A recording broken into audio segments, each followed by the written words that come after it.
Hello, I'm Whittington-Phillips, and this is week 2 of the monologue audition assessment rehearsals logs. This week was an interesting week as we started looking even further into what a drama school audition would look like as we went through the lesson, especially the warm-up portion of the lesson, in more of a workshop style. And this gives us, and we went more in depth into what you do on a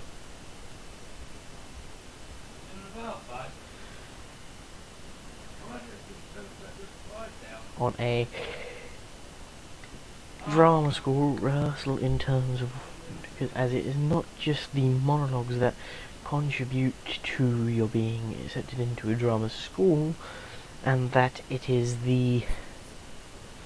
your overall turnout, making sure you stand out to the invigilators, and then that you not stand out with you're not trying, but stand out to them as you're really eager to be, you're eager, you're determined, and you really want to be on the course, and it's about proving to them.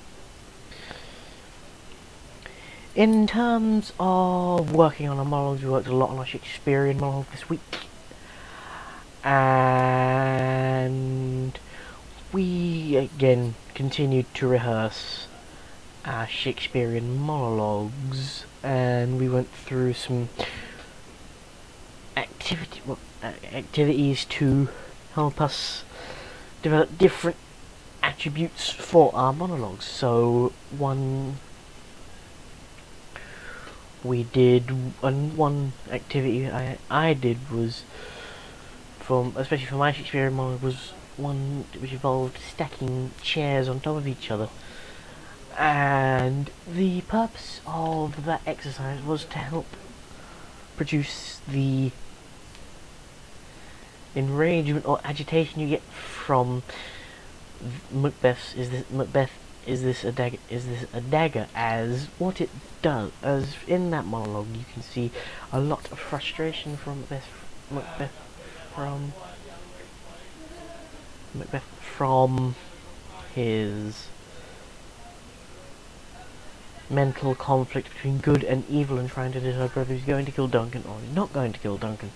And this especially helped me in finding my intentions in the monologue.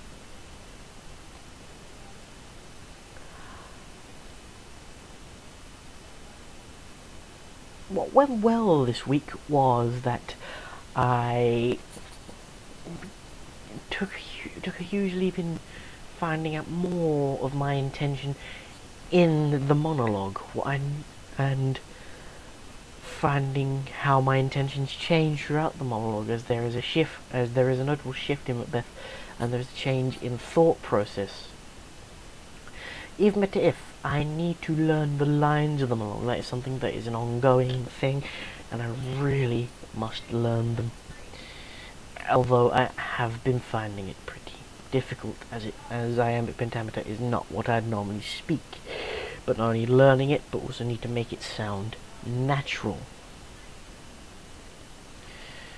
Some targets for next time. So what I want to try and do is learn at least half of the monologue, and try and look into my intentions a bit more, and trying to get the intentions on point.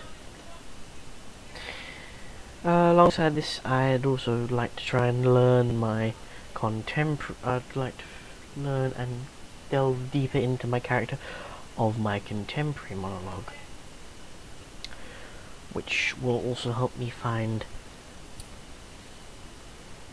my way with my interpretation of the character for my monologue from A Few Good Men. And so that concludes week 2 of the monologue audition assessment logs.